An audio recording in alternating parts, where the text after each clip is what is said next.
Half-Life 2. Foram 6 anos de espera entre o primeiro e o segundo jogo, e na E3 de 2004, todos ficaram sem palavras com o trailer que viam. Belos gráficos, mecânicas diferenciadas e novas armas. A continuação de um dos melhores FPS já criados estava sendo anunciada.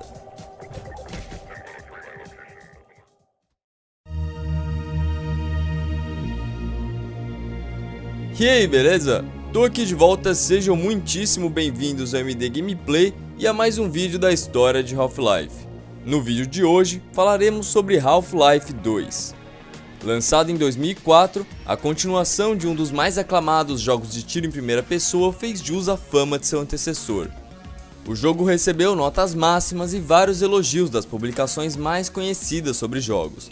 Se Half-Life 1 foi um bom jogo, Half-Life 2 levou a franquia para um novo nível, imergindo o jogador ainda mais em seu enredo e usando uma nova engine que simulava leis da física de uma maneira sem igual. Essa engine, chamada Source, era uma versão fortemente modificada da engine Havok, e seu desenvolvimento foi o motivo de a Valve ter deixado nas mãos da Gearbox as expansões de Half-Life 1. Recentemente, Half-Life 2 foi eleito também como o melhor jogo da década, o que mostra o imenso reconhecimento que o game teve desde o lançamento.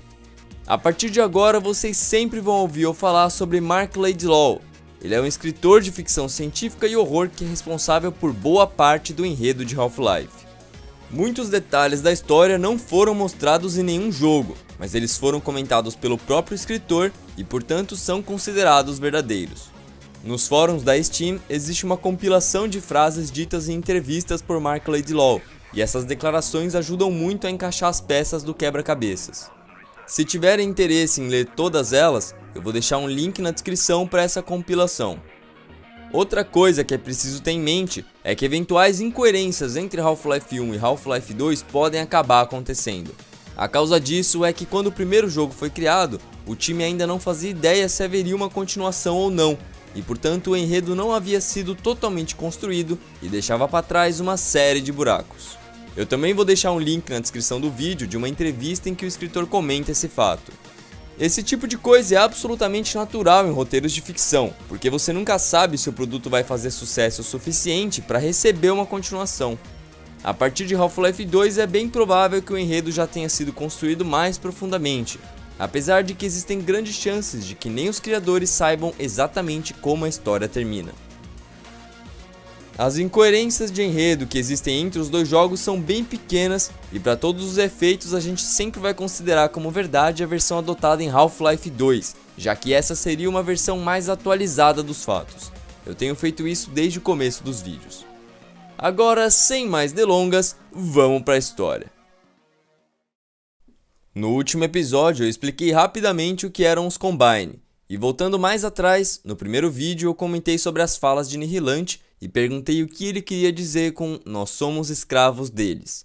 A maioria de vocês acertou a resposta, e a resposta era escravos dos Combine. Através de falas de Mark Laidlaw, podemos saber o que ocorreu com Nihilante antes dos eventos de Half-Life 1. Segundo o escritor, a raça de Nihilante foi atacada pelos Combine muito antes do primeiro jogo. Resistindo à escravidão, Nihilante fugiu diversas vezes e teve Shen como seu último refúgio. Quando não possuía mais opções, uma fenda foi aberta entre a Terra e Shen, dando ao alienígena uma nova oportunidade de escapar. Basicamente é isso que causou o conflito que vemos no primeiro jogo. Um fato importante é que nenhuma espécie alienígena é nativa de Shen. O planeta funciona como um ponto de encontro de várias dimensões e por isso possui uma grande variedade de seres vivos, seres que podem ter vindo dos mais diversos planetas.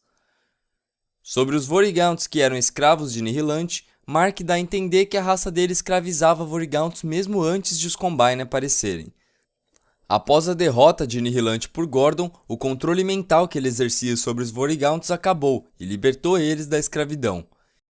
Isso fez com que os aliens vissem Gordon como um salvador e respeitassem muito os humanos, especialmente os sobreviventes de Black Mesa. Tendo em vista a consequente invasão da Terra pelos Combine e a necessidade de um refúgio, os Vorigaunts formaram uma aliança com os humanos e não são mais inimigos a partir daqui. Voltando à Terra, Assim como Nihilante havia visto no planeta uma forma de escapar novamente, os Combine viram uma oportunidade de escravizar outra raça. Fazendo uso das fendas abertas pelas tempestades de portais, os aliens invadiram o planeta e escravizaram os humanos sem muitos problemas. Usando portais subaquáticos, eles drenaram a água dos oceanos para facilitar a mineração e elegeram um líder humano para que todos tivessem a ilusão de que não estavam sendo de fato dominados e que aquilo traria boas mudanças para todos. Como a chegada de aliens selvagens fez com que o planeta ficasse realmente perigoso, cidades fortificadas foram construídas para abrigar a população. Essas cidades são outra maneira de controlar a todos, porque elas evitam que comunidades independentes e fora do controle dos Combine sejam formadas. Para controlar o crescimento da população, os Combine aplicaram campos de supressão que impediam o desenvolvimento de embriões, fazendo com que nenhuma criança pudesse nascer. Essa é a razão de só ser possível encontrar adultos em Half-Life 2. Como o jogo se passa 20 anos após o primeiro, os mais jovens possuem aproximadamente 20 anos. Mesmo com toda a opressão causada pelos Combine, um grupo de humanos não aceitou o domínio alienígena e formou juntamente com os Vorigaunts um grupo de resistência. Os líderes principais dessa resistência eram Eli Vance e Isaac Kleiner, mentores de Gordon e sobreviventes de Black Mesa. Nesse cenário, todos conheciam as ações heróicas de Gordon Freeman, e ele foi provavelmente tido como morto, já que a última vez em que foi visto na Terra foi quando partiu para Shen. E foi assim durante 20 anos. Depois desse tempo, Gordon é despertado pelo mesmo que o prendeu. G-Man surge como que uma ilusão e diz que é hora de Gordon voltar ao trabalho. Atrás dele passam imagens vistas no primeiro jogo e estranhas máquinas nunca vistas antes. Subitamente, Freeman está em um trem com algumas outras pessoas, mas esse não é um trem de Black Mesa. É interessante notar que as pessoas comentam não ter visto ele entrar, indicando que G-Man simplesmente o colocou ali do nada. Finalmente eles chegam a seu destino. Estamos na cidade 17, uma das principais cidades formadas após a invasão Combine. Logo ao sair do trem, ele é fotografado por City Scanners e vemos um pronunciamento do humano colocado como administrador do planeta. Gordon provavelmente reconhece esse homem. É Wallace Breen, antigo administrador de Black Mesa. Seus discursos são basicamente sobre como a cidade 17 é um ótimo lugar para se viver e de como os Combine, chamados por ele de nossos benfeitores, ajudam a engrandecer a espécie humana. Aqui temos a primeira ideia da sociedade repressora que foi formada na Terra. As pessoas são basicamente tratadas como lixo e sofrem constante vigilância, sendo interrogadas mesmo quando não há motivo. Os que desejarem podem virar soldados híbridos, que misturam genética humana e Combine.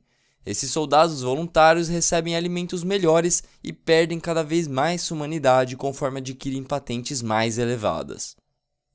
Logo no início, vemos um Vorigaunt capturado que limpa o piso, e conforme avançamos é possível encontrar pessoas que falam sobre opressão. Até mesmo comentam que a água é contaminada de maneira que aos poucos as pessoas percam sua memória. Mais adiante, em um posto de controle, Gordon estava prestes a ser enviado para um lugar chamado Nova Prospect, mas um dos soldados da Proteção Civil o convoca e o acompanha até uma sala separada. Esse soldado fica sozinho com Freeman e diz que precisaria de um pouco de privacidade com o prisioneiro, de modo que as câmeras fossem recolhidas. Em uma situação aparentemente sem saída, o soldado tira o capacete e revela ser Barney Calhoun, ex-guarda de Black Mesa. O antigo amigo de Gordon contacta Dr. Kleiner, que fica igualmente impressionado em vê-lo. Após conversarem um pouco, Barney diz que Gordon deveria ir ao encontro de seu antigo mentor e pede para que ele mesmo encontre o caminho, pois não poderia abandonar seu posto sem levantar suspeitas. No caminho, Gordon é encurralado por um guarda que derruba uma lata e ordena que ele pegue e jogue no lixo, algo que reforça a sensação de abuso praticada pelos soldados. Mais alguns passos e temos a primeira vista externa da cidade 17. No centro vemos a gigantesca cidadela, que serve de base de operações e lar de Wallace Breen, administrador do planeta. Ao tentar falar com as pessoas, elas dizem discretamente que se quisessem ficar livres de problemas, era melhor não conversar ali.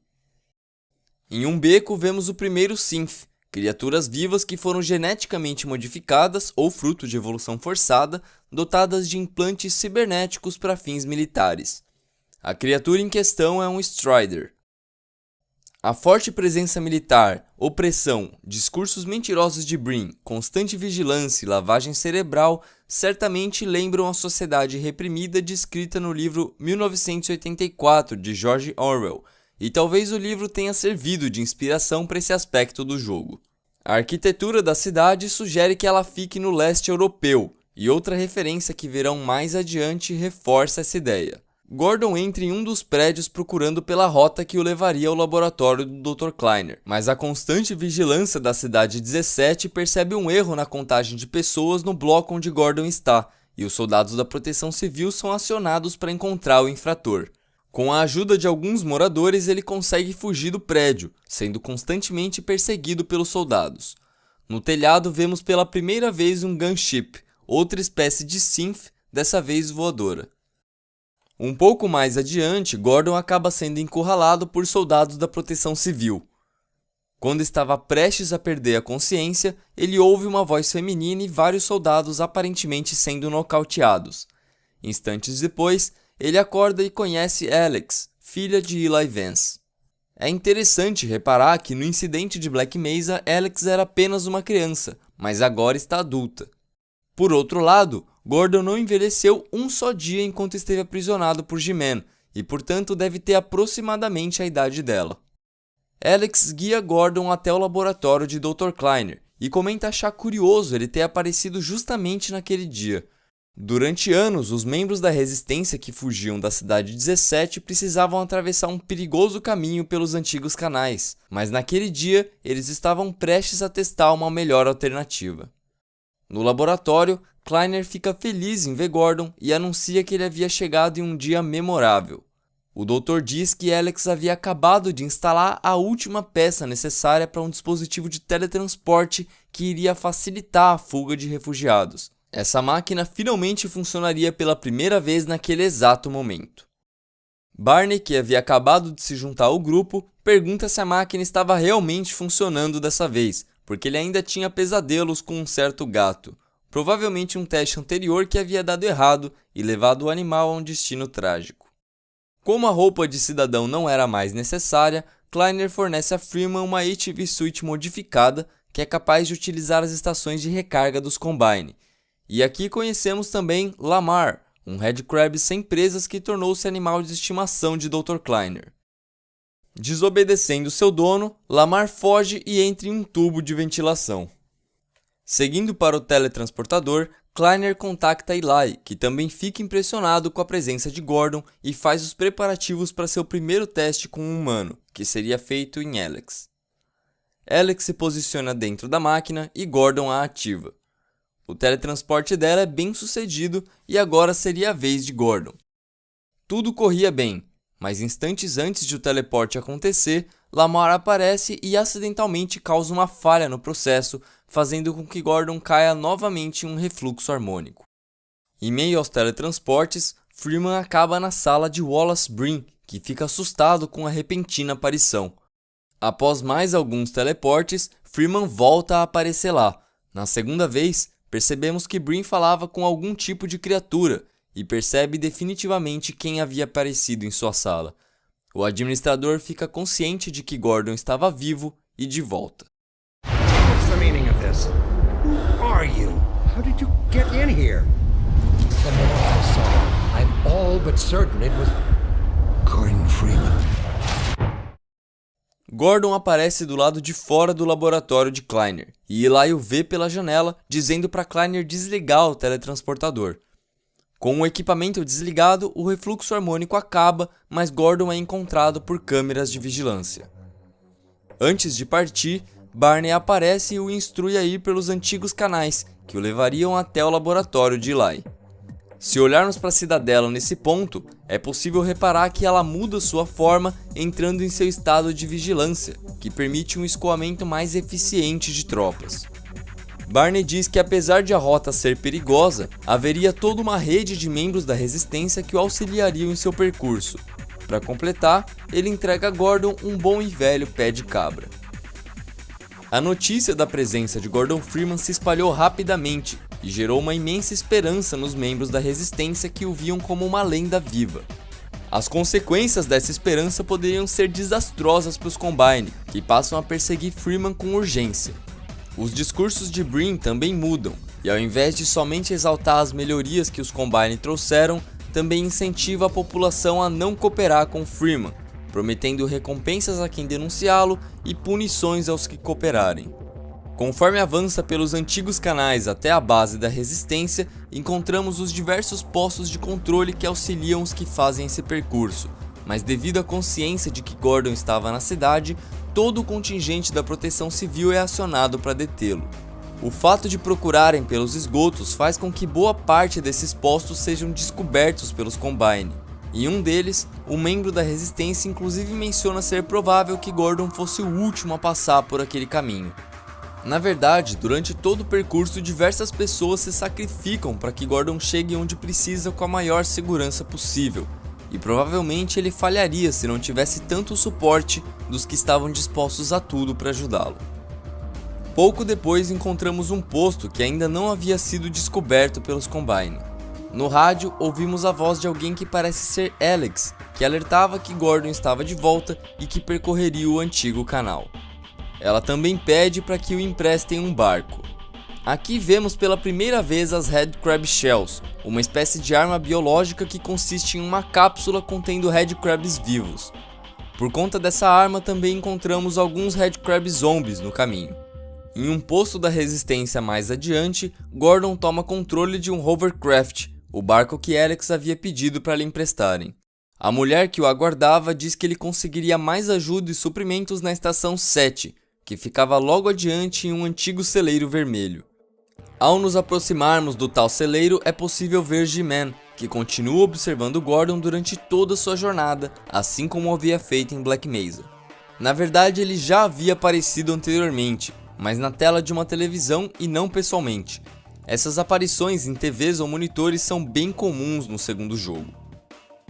Infelizmente, a Estação 7 já havia sido atacada com Red Crab Shells, e tudo o que sobrou foram suprimentos abandonados, zombies e Red Crabs sem hospedeiros. O nível da água no canal demonstra o efeito da drenagem dos oceanos. Isso aparece na forma de piers extremamente altos e embarcações encalhadas em locais que nunca chegariam com aquela altura de água. A perseguição torna-se ainda mais forte, e visando ajudar Freeman, um Vortigaunt membro da Resistência equipa o hovercraft com uma arma igual a do helicóptero que o vinha seguindo desde o começo, tornando possível um contra-ataque. Após ser encurralado no alto de uma barragem em campo aberto, Gordon é forçado a enfrentar o Hunter Chopper até o final. Com o helicóptero destruído, o protagonista avança para o nível mais baixo, chegando finalmente na base da Resistência Black Mesa East. Aqui temos duas referências que reforçam a ideia de que o jogo se passa em algum lugar do leste europeu. Sabemos que Black Mesa foi destruída em uma explosão nuclear, e portanto o nome do laboratório é provavelmente uma referência às instalações originais. Já o East sugere que esse laboratório fique justamente no leste. Uma referência ainda mais forte é que logo ao chegarmos em Black Mesa East é possível ver um letreiro escrito em alfabeto cirílico, que é típico da região. Ao entrar na base da Resistência, conhecemos Judith Mossman, uma cientista que trabalha junto com os mentores de Gordon e que havia aplicado para o mesmo emprego que ele em Black Mesa.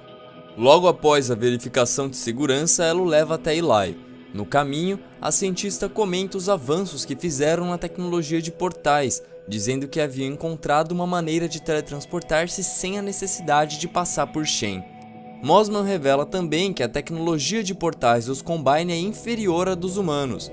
Eles conseguem se transportar de um universo para o outro, mas são incapazes de viajar entre diferentes lugares de uma mesma dimensão, o que é um grande motivo para que eles persigam os que conhecem essa tecnologia. Enfim, encontramos Eli Vance, que fica muito contente em ver Gordon vivo e fica impressionado de como ele havia chegado rápido à base. Assim que chegam no laboratório, a doutora Mossman vai para uma sala separada cheia de computadores, onde parece querer ficar sozinha e o expulsa sutilmente caso entre. Aqui é possível encontrar um mural onde existem recortes de jornal sobre a invasão Combine e a Guerra das 7 Horas, Vocês já viram esse mural no vídeo anterior. Dentro de uma máquina, vemos uma amostra de cristal xeniano sendo usada para o sistema de teletransporte construído por Eli e Isaac. Essa amostra é parecida com a usada no teste em Black Mesa, e talvez seja a mesma, mas dessa vez está sob controle. Pouco após Alex chegar, Judith sai da sala em que estava e as duas acabam tendo uma discussão. Procurando conter a briga, Eli pede para que sua filha mostre a Gordon a Gravity Gun, um dispositivo inventado por ele que era usado para manipular materiais perigosos e levantar objetos pesados. Seguindo a sugestão de seu pai, ela guia Gordon até o quintal de sucatas. Alex visivelmente não gosta de Judith e comenta que sua presença é uma das razões pelas quais ela prefere trabalhar fora do laboratório. Em certo momento, chegamos em uma passagem repleta de barricadas, e Alex diz que aquele caminho levava ao Ravenholm, uma antiga vila usada como rota de fuga da cidade 17 e que servia também de moradia para membros da resistência e refugiados, mas essa rota não era mais utilizada. Quando Gordon chega mais perto da entrada do túnel, ela completa que havia um ótimo motivo para ele ter sido lacrado daquela maneira. Passando isso, chegamos ao quintal, onde usamos pela primeira vez a Gravity Gun e conhecemos Dog, um dos meus personagens favoritos. Dog é um robô que foi construído por Eli para cuidar de Alex quando ela era pequena. Ele é muito apegado com ela e age de maneira protetora como se fosse um cão de guarda de verdade. Após Gordon praticar um pouco com a Gravity Gun, Dog passa a agir de maneira estranha, como se tivesse ouvido alguma coisa. Em seguida, helicópteros Combine e cápsulas de Headcrabs atacam a base da resistência. De alguma maneira, eles haviam sido descobertos.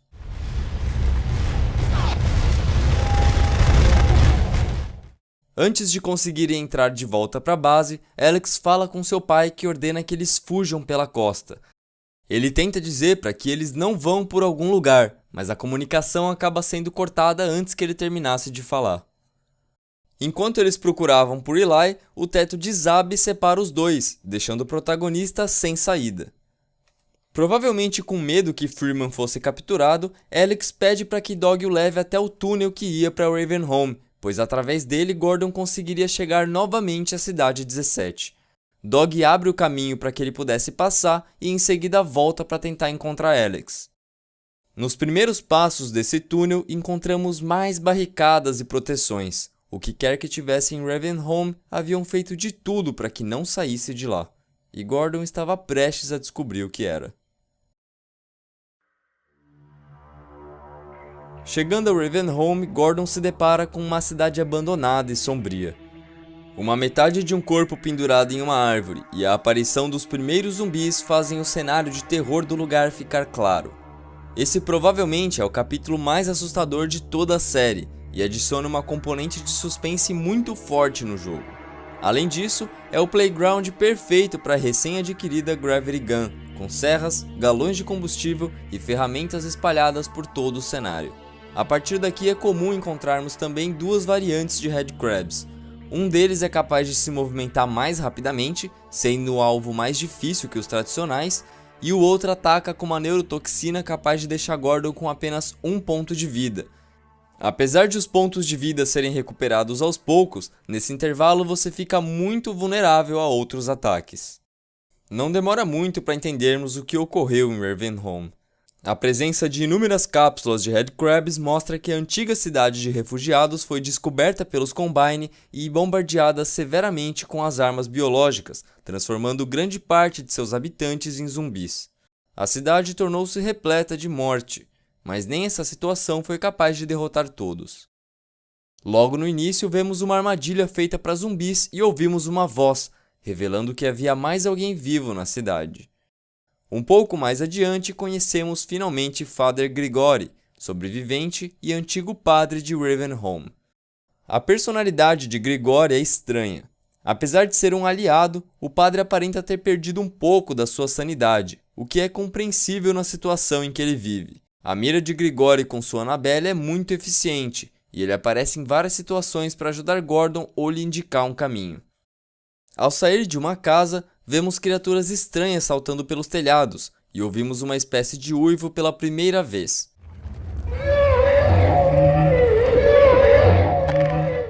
Esse som é o que anuncia o inimigo que, desde a aparição da versão mais rápida dos Headcrabs, todos previam que poderia existir. O Fast Zombie é um inimigo muito mais difícil de ser derrotado, pois é capaz de se mover rapidamente e dar saltos em direção ao jogador. Com o arsenal atual, a dificuldade é agravada, mas não por muito tempo. Em um certo momento, Gordon está prestes a ser atacado por diversos Fast Zombies, mas Grigori o ajuda e lhe fornece uma shotgun, que facilita muito o trabalho. Encontramos também uma versão de zumbi derivada dos Headcrabs venenosos que conhecemos anteriormente. Essa versão também não representa muito perigo sozinha, mas é difícil de ser derrotada e pode lhe deixar mais vulnerável a outros ataques. Grigori surge mais uma vez e diz para Gordon encontrá-lo na igreja do outro lado da cidade. No ponto de encontro, Freeman enfrenta mais Fast Zombies enquanto Grigori lhe envia uma espécie de teleférico. Quando o carro chega, Gordon o ativa e finalmente vai a um local mais seguro, onde pode recarregar suas armas e conversar de perto com o padre pela primeira vez. Grigori diz supor que Gordon não pretendia ficar em Ravenholm e o leva por um cemitério repleto de zumbis até uma antiga mina abandonada que era conectada com a cidade 17. O padre segura os portões para Gordon passar e fica para trás enfrentando inúmeros zumbis com sua Annabelle. Não se sabe se Grigori sobreviveu, mas até o último momento podemos ouvir sua constante risada insana, o que torna possível que ele ainda esteja vivo.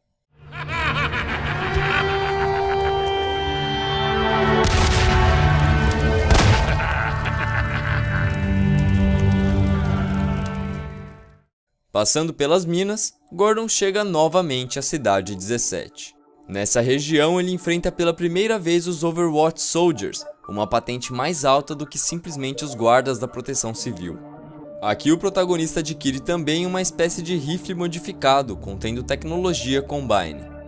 O confronto acaba o levando a um prédio que serve de entrada para a base Shore Point, onde membros da resistência lutam contra os Overwatch.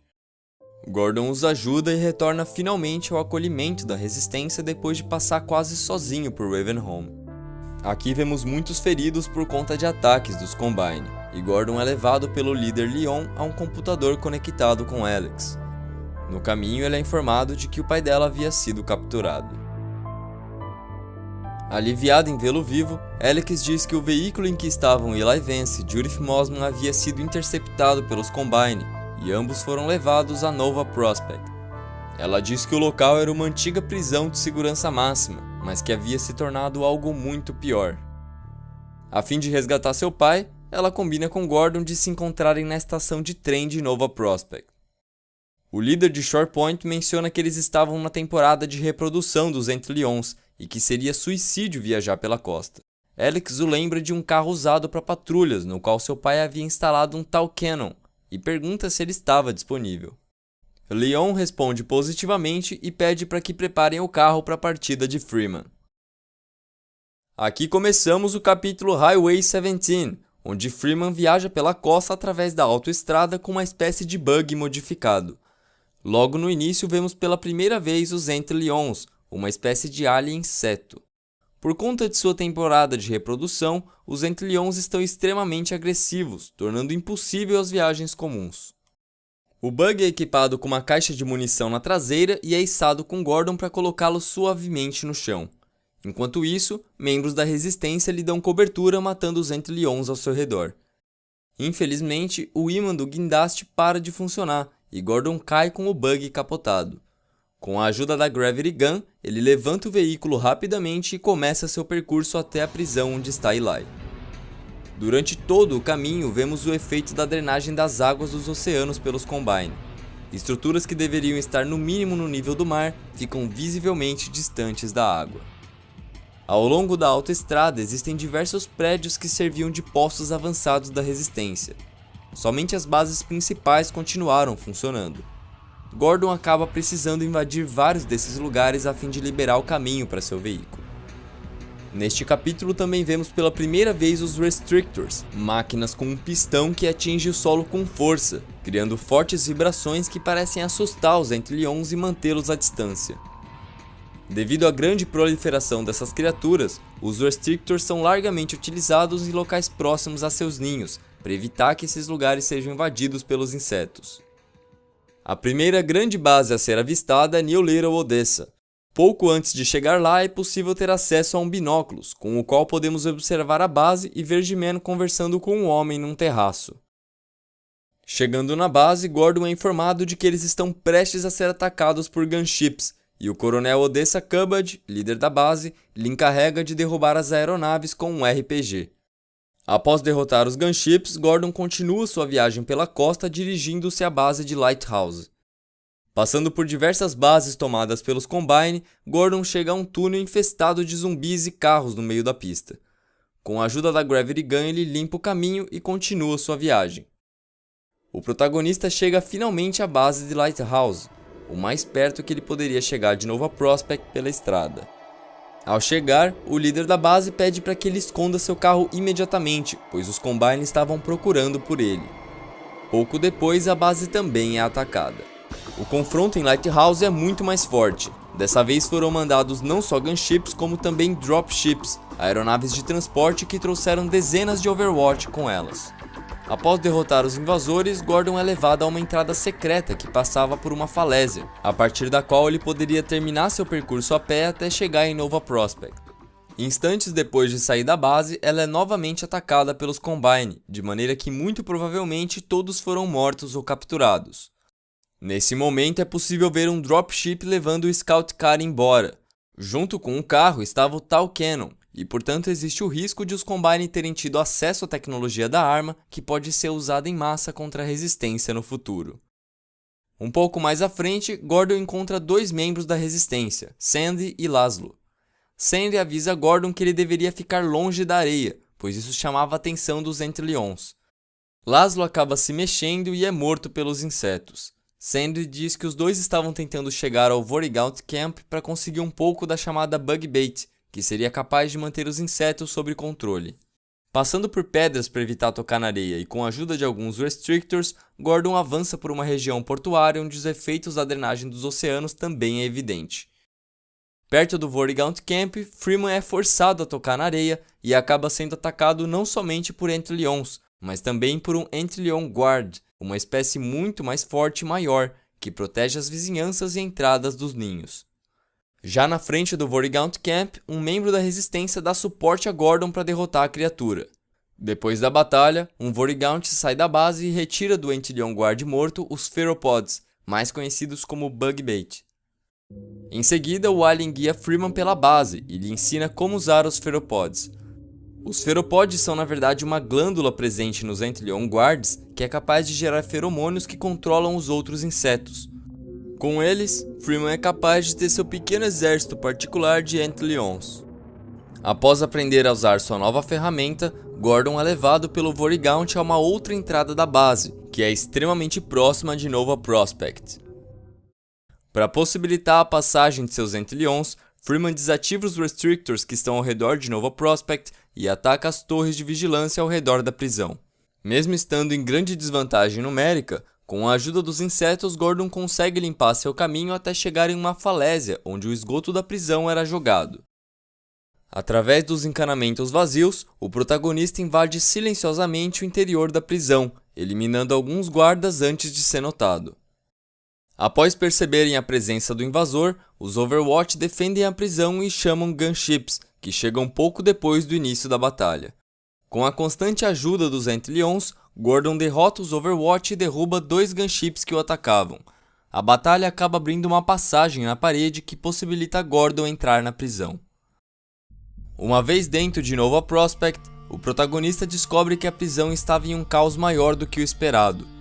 Quando Gordon desativou os Restrictors do lado de fora da prisão para permitir que seus Ant-Lions passassem, ele possibilitou também que ela fosse completamente tomada pelos insetos, que nunca o atacam por ele possuir os Pheropods. Em meio ao caos já começado, Gordon procura pelos trens que chegam a Nova Prospekt, a fim de encontrar Alex, que viria clandestinamente em um deles. No percurso, o protagonista enfrenta inúmeros Overwatch e conta com a ajuda de alguns Ant-Lions que decidiram lhe seguir. Essa seção mais antiga apresenta diversas celas tradicionais de um presídio, mas curiosamente elas parecem ter sido completamente abandonadas pelos Combine, e não vemos muita tecnologia alienígena aqui, sugerindo que os prisioneiros eram mantidos em outro lugar. Finalmente, Gordon chega na região mais recente da prisão, onde a tecnologia Combine é mais presente. Pouco antes de entrarmos, vemos gigantescas colunas móveis que selam a passagem. Provavelmente é por isso que não vemos mais Antlions a partir daqui. Um pouco mais adiante, ele finalmente encontra os trens que chegam na prisão. Consequentemente, ele encontra Alex.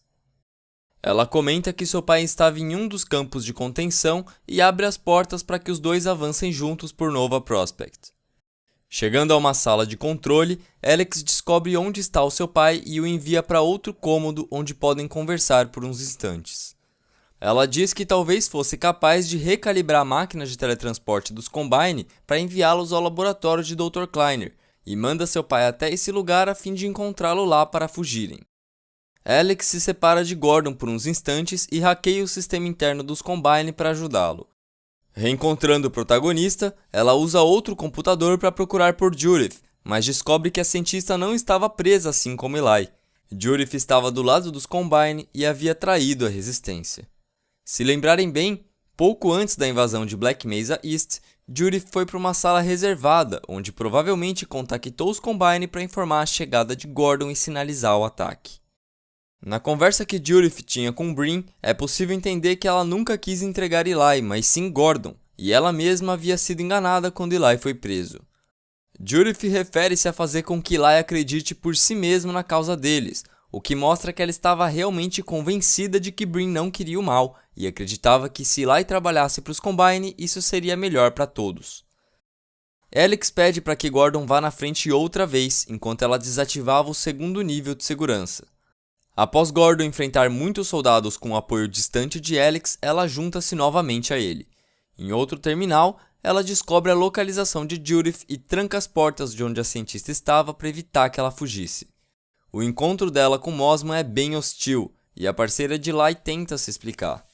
Sem querer perder tempo com ela, Alex diz que eles iriam simplesmente reconfigurar o teletransportador e ir embora. Judith tenta usar como desculpa o fato de inclusive já ter reprogramado o modulador para emular o processo usado por Black Mesa, o que só aumenta a fúria de Alex em ver que a cientista estava usando as invenções de seu pai para beneficiar os Combine. Cansada de discutir com Mossman, Alex termina de trazer seu pai para a câmara de teletransporte e ordena que Judith coloque as coordenadas do laboratório de Dr. Kleiner. Quando Eli chega ao local, tudo estava pronto para a transferência. Alex entra em contato com Dr. Kleiner e apressa Judith Mossman com as coordenadas. Um alarme repentino distrai os dois, e Judith aproveita para entrar no teletransportador junto com Eli. Alex pede para que Dr. Kleiner os impeça, mas ele parece não entender do que ela estava falando. Não havia ninguém lá. Judith havia levado Eli para outro lugar. Alex lamenta enquanto reativa o teletransportador e programa a máquina para levá-los ao laboratório de Dr. Kleiner. Enquanto isso, Gordon defende a sala do ataque dos Overwatch. Quando o equipamento volta a ficar pronto, o ataque já havia começado a ficar forte demais, e os dois correm para o teletransportador a fim de escapar. Aqui vemos pela primeira vez um Overwatch Elite, a classe mais alta dos soldados Combine. Os novos visitantes começam a atirar no teletransportador procurando destruí-lo e evitar a fuga. Pouco antes da máquina explodir, Gordon e Alex são teletransportados. Os dois chegam no laboratório de Dr. Kleiner assim como planejado. Como estavam trancados, Alex começa a chamar pelo doutor. Instantes depois, Isaac Kleiner abre a porta com cuidado, segurando uma shotgun e com Lamar a seu lado. Ao ver os dois, ele fica ao mesmo tempo aliviado e surpreso. Isaac revela que eles estavam desaparecidos há uma semana, e muitos já acreditavam que haviam morrido. Ao que tudo indica, logo após eles terem escapado, o teletransportador foi severamente danificado, o que causou uma enorme explosão que destruiu Nova Prospect. A destruição do equipamento parece ter feito com que Gordon e Alex fossem levados por uma forma de teletransporte extremamente lenta, que os levou a seu destino somente uma semana depois. Mas a destruição de Nova Prospect significou mais que a perda de uma base. Até aqui os Combine possuíam controle sobre a situação. Freeman, apesar de ter voltado, estava em constante fuga sendo perseguido pelos Overwatch, e o líder da resistência, Eli Vance, havia sido capturado no ataque de Black Mesa East. Quando Gordon e Alex invadiram a prisão para libertá-lo, a situação foi repentinamente invertida. Gordon deixou de fugir dos Combine para atacá-los em uma de suas principais bases. A destruição de Nova Prospect não só acabou com um símbolo de terror, como também desmoralizou muito os Combine, acendendo ainda mais a chama de esperança dos membros da Resistência. Isso motivou uma grande rebelião na Cidade 17, que rapidamente subjugou a unidade de proteção civil e tornou necessário o reforço dos próprios Overwatch, que continuaram tendo dificuldades em conter a revolta mesmo com superioridade tecnológica. Quando Gordon e Alex chegam ao laboratório de Dr. Kleiner, boa parte da cidade já estava sob controle da Resistência, cujos membros começavam a ter dificuldade somente ao se aproximar dos principais prédios da cidade. Dr. Kleiner diz a Alex que os Vorigaunts localizaram a presença do pai dela na cidadela, revelando para onde Judith o havia levado. O Dr. leva Alex até Dog, que havia chegado ao laboratório há alguns dias e fica muito feliz em ver que sua dona estava bem. Kleiner contacta Barney para dar-lhe a notícia, e o antigo guarda de Black Mesa fica igualmente aliviado em vê-los. Ele diz que sua unidade estava aproximando-se do centro para organizar um ataque à cidadela, e que toda ajuda seria bem-vinda. Alex fica no laboratório a fim de ajudar Dr. Kleiner a ir para um local mais seguro, e enquanto isso, Gordon e Dog vão ao campo de batalha. Dog, que é extremamente forte, prova ser um grande aliado. Em certo momento, ele abre a passagem para Gordon e ataca um dropship que havia acabado de chegar, derrotando seus ocupantes e destruindo o compartimento de carga. Quando o dropship levanta voo para sair dali, Dog ataca a aeronave novamente e perdemos o robô de vista. Aqui voltamos a encontrar os grandes pilares vistos em Nova Prospect, que nesse caso atrapalham o avanço da resistência pela cidade. Freeman passa brevemente pelo mesmo prédio que havia entrado quando procurava o laboratório de Dr. Kleiner pela primeira vez. Aqui vemos o Shield Scanner, uma versão synth do City Scanner que costuma ser usada para largar Hopper Mines no campo de batalha. Hopper Mines são minas terrestres que saltam e explodem quando algum inimigo se aproxima. Se pegarmos essas minas sem acioná-las, por exemplo com a Gravity Gun, elas podem ser reprogramadas e usadas contra os Combine. Na praça localizada em frente à estação de trem, alguns membros da Resistência derrubam o telão em que Brim passava suas mensagens, em um ato simbólico. Ao verem Freeman, eles decidem acompanhá-lo. Nessa parte do jogo é possível comandar os aliados que o seguem, podendo tanto dizer para onde eles devem ir, quanto fazer com que eles o sigam. Durante todo o percurso, Wallace Brim comunica-se com a população através de televisores ou alto-falantes para incentivá-los a abandonar a luta. Encontramos também uma espécie de barricada, mas Gordon dá a volta por dentro de um prédio e abre o portão para seus aliados. Nas áreas mais periféricas enfrentamos soldados da proteção civil, mas conforme chegamos aos prédios principais, passamos a enfrentar os Overwatch que vieram dar reforço. O uso de Headcrab Shells na cidade acaba causando focos de infestação zumbi, até mesmo cápsulas de Fast Headcrab são usadas. Em um prédio mais à frente, Gordon reencontra Alex, que havia conseguido deixar Dr. Kleiner em um local mais seguro.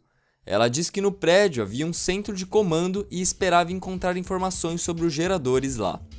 Eles chegam ao centro de comando e Alex descobre que havia um gerador na praça central, dizendo que eles deveriam desativar o máximo de geradores possível a fim de diminuir as defesas dos Combine. Gordon protege o local enquanto Alex expõe o núcleo do gerador. Com a ajuda da Gravity Gun, ele retira a esfera de energia escura que alimentava a máquina. Um grande contingente de Overwatch chega no local, mas eles conseguem fugir por um portão antes de serem pegos. Alex diz que Barney estaria logo do outro lado do canal, mas a ponte havia sido destruída. Ela sobe em um prédio e diz haver um caminho para chegar lá, mas antes de terminar ela é atacada pelos Overwatch. Após uma troca de tiros, ela aparece e diz para Gordon fugir, e acaba sendo capturada pelos Overwatch. Gordon, run! Get out of here!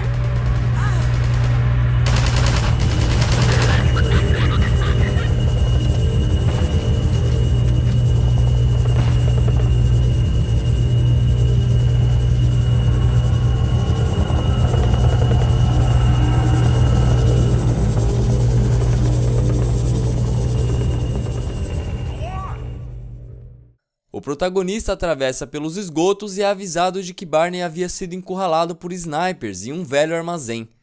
Com a ajuda de granadas, Gordon se livra dos snipers e resgata seu amigo. Barney diz que à frente estava um antigo prédio que havia se tornado o quartel-general dos Overwatch, onde instalaram um gigantesco supressor capaz de jorrar colunas de plasma do céu e desintegrar quem fosse atingido. Os dois chegam ao prédio e o invadem. Durante a invasão, Dr. Breen dirige-se diretamente a Freeman, culpando-o por induzir outras pessoas a revoltarem-se sem necessidade e dizendo para que fizesse a coisa certa e se entregasse. É bem provável que com esse discurso ele espere não necessariamente mudar a cabeça de Gordon, mas sim colocar outras pessoas contra ele. Entrando no prédio, eles desativam os geradores que alimentavam a principal defesa Combine na região. Com os geradores desligados, eles enfrentam um grande ataque de Overwatch. Em seguida, a fim de que a resistência tivesse total controle da área, Barney fica para trás para manter os portões abertos e Gordon vai ao telhado ativar a ponte que conectava os dois lados do prédio. Enquanto estavam no local, um grande contra-ataque dos Overwatch havia começado, mas a destruição do dispositivo de supressão afetou muito a defesa deles, e com a ajuda de Freeman, pouco a pouco os Striders e Gunships enviados são destruídos, e a resistência se aproxima cada vez mais da cidadela. Após o combate na cidade 17 estar sob controle, Gordon reencontra Barney e Dog. O ex-guarda diz a Gordon que o robô estava extremamente inquieto e que havia avançado destruindo tudo em seu caminho por ter botado na cabeça que Alex havia sido presa na cidadela. Dog força uma passagem e parece querer que Gordon entre no prédio para salvá-la. Logo após o protagonista entrar, Barney lhe encomenda um recado a Dr. Breen. And if you see Dr. Breen, tell him I said. Passando por uma curta galeria de esgoto, ele chega finalmente à sombria cidadela. Em sua base existem gigantescos pistões que atingem o chão periodicamente. Esses gigantescos pistões são provavelmente restritores, que por seu tamanho devem manter toda a cidade 17 segura contra os Antilions. Usando um desses pistões como plataforma, o protagonista entra na cidadela. Logo no início encontramos algumas cápsulas, e sem muitas escolhas, Freeman entra em uma delas para poder avançar. Durante a viagem temos uma visão panorâmica do prédio. Muitas coisas novas aparecem nessa espécie de tour pela base. A cidadela é uma versão mais grandiosa de Nova Prospect. Ela também é capaz de cuidar de prisioneiros, mas além disso possui a capacidade de produzir synths, e inclusive ao longo do percurso vemos algumas linhas de montagem das criaturas. Aqui vemos também os Stalkers, estranhas criaturas que praticamente não lembram mais um humano. Eles são a razão de Alex ter dito que Nova Prospect era um lugar muito pior do que o presídio de segurança máxima onde foi construída. As pessoas que estivessem no local errado na hora errada e membros da resistência capturados eram transformados nessas criaturas em Nova Prospect. Tendo sofrido inúmeras amputações e alterações em seus corpos, os Stalkers são apenas escravos que trabalham na cidadela. Entre outras atividades diversas, eles são responsáveis por manter o funcionamento do reator da base e o proteger de intrusos. Em certo momento vemos o exato local que aparecia atrás de G-Man no começo do jogo, como se ele já imaginasse que Gordon passaria por lá em algum momento. A cápsula acaba deixando Freeman em uma câmara de segurança, que retira todas as suas armas e começa a destruí-las uma por uma. Quando o raio atinge a Gravity Gun, no lugar de ser destruída, a arma adquire uma carga ainda maior, ficando muito mais poderosa. O sistema acusa uma falha na destruição das armas, mas acaba liberando a passagem para Gordon. Com o upgrade em sua Gravity Gun, a infiltração na base Combine fica muito mais fácil. Além de ser forte o bastante para atrair e arremessar os próprios soldados, a arma também é capaz de manipular as esferas de energia escura dos Combine. Tendo consciência da presença de Freeman, Wallace Breen passa a comunicar-se com ele pelos monitores, procurando desmoralizá-lo e incentivar ele a mudar de lado. Com a ajuda da Gravity Gun e as esferas de energia, Gordon consegue livrar-se até mesmo de um Strider que fica em seu caminho, e avança cada vez mais pela cidadela. Mais à frente, Gordon é obrigado a entrar em outra cápsula. Nesse tour vemos mais um pouco das instalações da cidadela e encontramos uma espécie de synth nunca vista antes. No meio do percurso, uma câmera de vigilância o reconhece, e seu destino é alterado para levá-lo desarmado diretamente ao escritório de Dr. Breen. Na conversa que se segue, alguns comentários do administrador são um tanto quanto estranhos, e eu voltarei neles ao final do vídeo. Eli vê a chegada de Freeman e fica preocupado. Brin pede para que seu soldado deixe a Gravity Gun de lado e agradece Gordon por ter lhe entregado Eli e depois a si próprio, dizendo que se soubesse que ele iria se entregar daquela maneira, nem teria tido a preocupação de correr atrás dele. O administrador diz que com Eli e Gordon como prisioneiros, ele poderia fazer o acordo que quisesse com os Combine. Judith acha estranho o fato de o administrador mencionar Eli na troca, dizendo que o cientista deveria estar livre para continuar suas pesquisas, mas ele responde dizendo que graças a ela eles tinham tudo o que precisavam e ela seria plenamente capaz de terminar sozinha essa pesquisa. Voltando a dirigir-se para Eli, ele insiste para que o líder convença a resistência a abandonar a luta, ameaçando também Alex para pressionar Eli. Ao ver Gordon, ela fica preocupada e irrita-se com Brin quando ele menciona sua mãe. O administrador diz algo sobre enviá-los por um portal Combine, que provavelmente os levaria à sua dimensão de origem. Eli finge não se importar, mas Brin comenta que apesar de não ser nem de longe a pior coisa que ele poderia fazer com os dois, o que eles veriam lá faria com que dificilmente acreditassem nessa ideia. Judith mais uma vez tenta intervir, mas Brin dispensa seus comentários assim como da primeira vez. Em seguida ele volta a dirigir-se a Gordon, insinuando que ele seria facilmente aceito como um novo líder da resistência e poderia fazê-los desistir de lutar. Ele diz que Freeman já havia mostrado ser o peão perfeito para quem o controlasse, e em seguida pergunta se Gordon entendeu que estava tendo a chance de fazer um contrato melhor.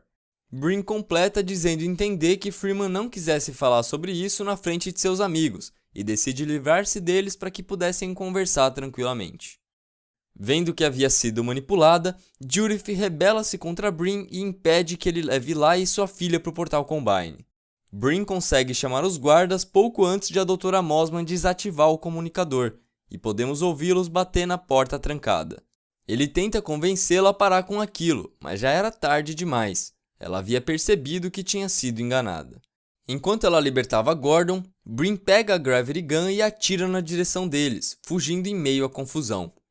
Judith fica com Eli enquanto Gordon e Alex vão atrás de Brin. Antes de saírem, Judith entrega a Alex um dispositivo que funciona como uma espécie de pendrive, dizendo que ela poderia precisar dele. Ao irem atrás de Brin, eles o veem conversando com uma estranha criatura, que fala algo sobre mandá-lo ao outro mundo. Brin argumenta que não seria capaz de sobreviver naquela atmosfera, mas é informado de que receberia um outro corpo. Quando reparam a presença de Gordon e Alex, Brin foge e o monitor em que a criatura estava é desligado. Mais adiante, chegamos ao local onde Brin iria ser teleportado. Alex fica na sala de comando para dar auxílio e Gordon vai até onde o antigo administrador de Black Mesa estava. Ele diz que em breve seria teletransportado e que nesse momento a câmara iria ser preenchida por partículas mortais. Quando isso ocorresse, ele estaria em outro universo enquanto Gordon seria completamente destruído. O protagonista então sobe a câmara até o topo, onde o teletransporte de fato ocorreria. Lá um enorme portal é aberto no céu, mostrando um mundo extremamente diferente e contendo diversas outras cidadelas. Provavelmente aquele era um dos principais planetas dos Combine, se não for o primeiro. Desse portal surgem gunships que atacam Gordon, mas o protagonista atinge a máquina de teletransporte com esferas de energia e consegue causar um colapso antes que Brin fosse enviado. Apesar de não vermos exatamente o que ocorreu com ele, até o momento assume-se que Wallace Brin morreu na destruição do teletransportador. Alex surge pela janela da sala de comando e diz que eles precisavam fugir, pois talvez ainda tivessem Time, Dr. Freeman? Is it really that time again? It seems as if you only just arrived. Antes de ela terminar a frase, uma enorme explosão acontece, mas o tempo misteriosamente congela. Em seguida ouvimos a voz de G-Man dizendo, tempo? Será mesmo que chegamos àquele tempo novamente, Dr. Freeman? Ele elogia o ótimo trabalho que Gordon havia feito em tão pouco tempo e diz ter recebido ótimas ofertas para seus serviços. Em situações ordinárias, ele não consideraria aceitar essas ofertas, mas aquelas eram situações extraordinárias. Ele diz que dessa vez não daria a ele a ilusão de ter uma livre escolha e tomaria a liberdade de escolher em seu lugar quando e se a sua hora chegasse novamente. Essa é uma referência ao fato de que no primeiro jogo, G-Man havia feito Gordon escolher entre trabalhar para ele e enfrentar uma batalha que não poderia vencer. O misterioso personagem completa pedindo desculpas a Gordon pelo que poderia parecer uma imposição arbitrária, e diz que tudo faria sentido no decorrer de algo, mas para a frase no meio dizendo não poder falar sobre aquilo. Em um local totalmente escuro, G-Man despede-se de Gordon e vai embora, deixando ele novamente aprisionado no tempo. E é assim que termina Half-Life 2. Se o primeiro jogo deixou mistérios para trás, o segundo foi além. Algumas respostas foram dadas, como por exemplo por que Annihilante mencionava ser escravo de alguém, mas apesar disso, mais perguntas foram feitas. É importante mencionar que G-Man também se importa com Alex, e é provável que ele fosse resgatá-la logo depois de cuidar de Gordon. Os seus planos continuam obscuros, e até hoje não sabemos quando ele pretendia usar Freeman outra vez, mas isso é um assunto para o próximo episódio. Voltarei agora para alguns detalhes interessantes que eu deixei para o final do vídeo. Começaremos com alguns comentários sobre o Wallace Brim. Existem muitas especulações sobre como ele se tornou o administrador da Terra. Existe uma teoria bem famosa de que ele havia entrado em acordo com os Combine antes mesmo dos eventos do primeiro jogo, e que teria arquitetado todo o incidente, sendo esse o motivo de ele estar tão interessado no experimento que gerou a ressonância em cascata. Eu não posso discutir essa teoria ainda sem dar spoilers dos próximos episódios, porque algumas coisas que são reveladas em Half-Life 2 Episódio 2 fazem essa teoria ficar razoavelmente estranha. Quando chegarmos lá, eu voltarei a falar sobre isso. Quanto à sua relação com os Combine, na rebelião da Cidade 17 ele menciona com um certo tom de tristeza que os aliens já haviam começado a duvidar de sua capacidade em conter o conflito. Somando isso a seu alívio quando diz que poderia fazer qualquer acordo com os Combine ao entregar Gordon e Eli, isso mostra que ele não possui uma relação de igual para igual com a raça alienígena e que deve sofrer muitas cobranças deles. Antes de mais nada, Wallace Brim parece acreditar cegamente que a presença dos Combine é benéfica para a humanidade. Em muitos de seus discursos ele enfatiza o quanto a união com eles nos levaria a outro patamar e defende os ideais mesmo tendo evidências contrárias. Mas é claro que ele pode ser apenas um bom mentiroso. Apesar dos malefícios da escravidão Combine liderada por Brim, seu acordo de certa maneira salvou os humanos, porque eles seriam provavelmente dizimados caso contrário. Mesmo os Combine tendo grande interesse nas tecnologias humanas que não dominam, eles poderiam poupar somente os poucos cientistas que fossem do interesse deles. Por último, existem algumas evidências que levam a uma outra teoria, que eu particularmente aceito mais. Algumas falas de Wallace Brim sugerem que ele sabe da existência de G-Man. A primeira e mais forte delas é em Nova Prospekt. Lá podemos ouvir um discurso em que ele diz ter boas razões para acreditar que nos últimos anos Gordon esteve em um estado que dispensava formas de se esconder, sugerindo inclusive que ele sabe que o protagonista esteve em estase durante os 20 anos que se passaram. Além disso, em seu escritório na Cidadela ele faz menções a Gordon ter se mostrado um ótimo peão para aqueles que o controlam, sobre como ele estava tendo a oportunidade de fazer um contrato melhor e compreendia que ele não quisesse falar sobre aquilo na presença de seus amigos. Essas últimas declarações também podem falar simplesmente de como Gordon teria mais respeito e conforto ao lado dos Combine, e que não gostaria de aceitar essa oferta na frente de Alex e Eli, mas é inegável que elas podem ser interpretadas como indiretas relacionadas ao G-Man. Se Brim o conhece, isso nos leva à hipótese de que ele poderia estar extremamente interessado no experimento de Black Mesa simplesmente porque estava sendo manipulado pelo G-Man.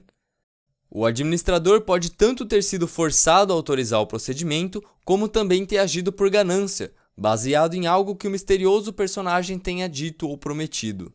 É claro que o fato de ele saber da existência de G-Man não revela se ele o conheceu antes ou depois de Black Mesa, mas essa dúvida também é resolvida em Half-Life 2 Episódio 2. Sobre as criaturas com quem Wallace Brim conversava, eles são os Advisors. Advisors são provavelmente a espécie principal dos Combine, ou pelo menos são responsáveis por cuidar dos planetas dominados, visto que é com eles que Brim se comunica. Nos jogos seguintes é revelado um pouco mais sobre esses seres. A aparição dos Stalkers levantou suposições de que Annihilante teria sofrido o mesmo procedimento. Se olharmos bem, o principal inimigo do primeiro jogo possui amputações e alterações corporais que lembram muito os humanos transformados. Ainda sobre os Combine, talvez alguns de vocês tenham notado que as esferas de energia escura deles são as mesmas vistas em Portal 1. Antes de assumirem que essas esferas foram inventadas pela Aperture, lembrem-se que o primeiro jogo foi apenas um extra lançado junto com a Orange Box, e o fato de as esferas serem idênticas pode significar apenas uma reciclagem de arquivos. Tanto é que o segundo jogo abandonou completamente o uso das esferas e substituiu elas por lasers com a mesma função, porém com feedback imediato, sem a necessidade de esperar a esfera ficar correndo pela sala. Voltando um pouco ao Ravenholm, quando vemos Father Grigori pela primeira vez, ele diz: "O que é isso? Mais uma vida para salvar?" Essa frase pode sugerir que ele já ajudou outros sobreviventes antes. De fato, existem pequenos trechos de som tocados em Ravenholm que podem ser reconhecidos como gritos femininos, reforçando a ideia de que eventualmente mais alguém esteja vivo na cidade. Não que isso seja relevante para a história. Por último, falaremos de um personagem pouco conhecido pela maioria dos jogadores. O jogo lhe classifica em um achievement como Vorigaunt Cantante, mas antes de os achievements sequer existirem, ele havia ficado famoso como All-Knowing Vorigaunt, ou Vorigaunt que tudo sabe. Quando estamos no controle do hovercraft, logo após derrotarmos o helicóptero, existe uma tubulação aberta à esquerda da barragem.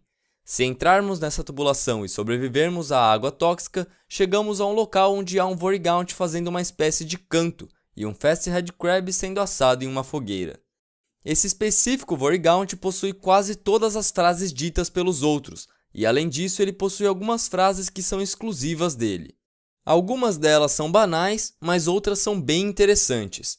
É bem difícil entender e encaixar todas elas com o que sabemos até o momento, mas eu irei falar um pouco dos assuntos principais abordados por ele. Alguns comentários falam sobre o final de Half-Life 1. Ele diz que os Vorigaunts ainda veem Gordon claramente na câmara de Nihilante e que são testemunhas de sua desaparição. Diga-se de passagem, ele é o único personagem que menciona Nihilante em Half-Life 2. Suas frases demonstram a gratidão dos Vorigaunts em ter sido salvos da escravidão por Freeman e de como iriam continuar a seu lado independentemente das consequências da batalha. Por outro lado, ele também menciona que não pode esquecer dos laços que foram cortados e diz que no futuro voltariam a falar sobre isso. Provavelmente é uma referência aos Vorigaunts mortos por Freeman em Half-Life 1. Apesar de não oferecer o perdão, ele também não demonstra qualquer rancor pelas ações de Gordon, provavelmente por entender a situação em que ele estava. Algo que reforça essa ideia é quando ele diz que Freeman lhes trouxe enorme sofrimento e alegria. Talvez a maior prova de que os Vorigaunts possuem uma relação extremamente forte com Gordon é quando ele diz: "Nós somos você e você somos nós." Outras frases demonstram a confiança que eles têm em Gordon. Elas falam da aliança que eles têm agora e o classifica como um talismã para a vitória. Quando ele diz que estão à espera do golpe final de Freeman, não fica claro se ele se põe no lugar de algum dos Vorigaunts mortos no primeiro jogo ou se tem grandes esperanças de que o protagonista possa derrotar os Combine. Sobre a guerra, o sábio Vorigaunt menciona que os Combine pagariam por suas ações e demonstra-se totalmente indisposto à escravidão. Ele diz que a vida deles não teria valor se não fosse gasta em liberdade, e que nessa guerra eles não aceitariam nada além da vitória ou da total extinção. Breves comentários dizem que a causa parecia sem esperança, mas que seu propósito era mútuo. O Vorigaunt também fala sobre o passado de sua espécie, dizendo que eles já enfrentaram momentos piores através das eras e que não tinham medo de intervalos de escuridão. Em contrapartida, ele também menciona que eles aguentaram situações semelhantes por bilhões de anos, mas ainda assim um pequeno momento de servidão lhes parecia intolerável. Por último, um dos assuntos é o próprio Freeman, e as frases ditas por ele são provavelmente as mais misteriosas. Em certo momento, ele revela que a mente de Gordon é opaca, que apesar de o verem como um irmão, sua razão e propósito eram um mistério para eles. Uma frase do Vorigaunt diz que olhos distantes enxergavam através dos de Gordon, e em outra frase é dito que se ele pudesse ver esses outros olhos e enxergar as mentes que haviam em sua mente, ele entenderia tudo o que partilhavam. É bem provável que aqui ele esteja falando sobre o quanto Gordon está conectado aos Vorigaunts. As duas frases que vêm agora são provavelmente as mais interessantes. O Vortigaunt diz que algo secreto governava ambos, mas eles não deveriam citar seu nome. Talvez aqui ele faça uma referência aos desconhecidos personagens para quem He-Man trabalha. É muito importante lembrar que He-Man é definido como um sinistro burocrata interdimensional e provavelmente é apenas um mensageiro que executa algumas ações de maneira controlada. O que quer que esteja por trás dele é provavelmente algo muito maior e um mistério do qual ainda não temos nenhuma pista. Por fim, a sábia criatura diz a Freeman que seu rosto radiante ocultava seu lado mais escuro. É claro que aqui eu não analisei cada frase dita pelo All-Knowing Vortigaunt, mas além de ter abordado as principais, basicamente todas elas podem ser encaixadas em um dos assuntos que eu falei. E é aqui que termina o 6º episódio da história de Half-Life. Como sempre, caso tenham gostado do vídeo, não se esqueçam de deixar seu joinha, favorito e principalmente seu comentário. Hoje ficamos por aqui, até um próximo vídeo, aquele abraço, falou!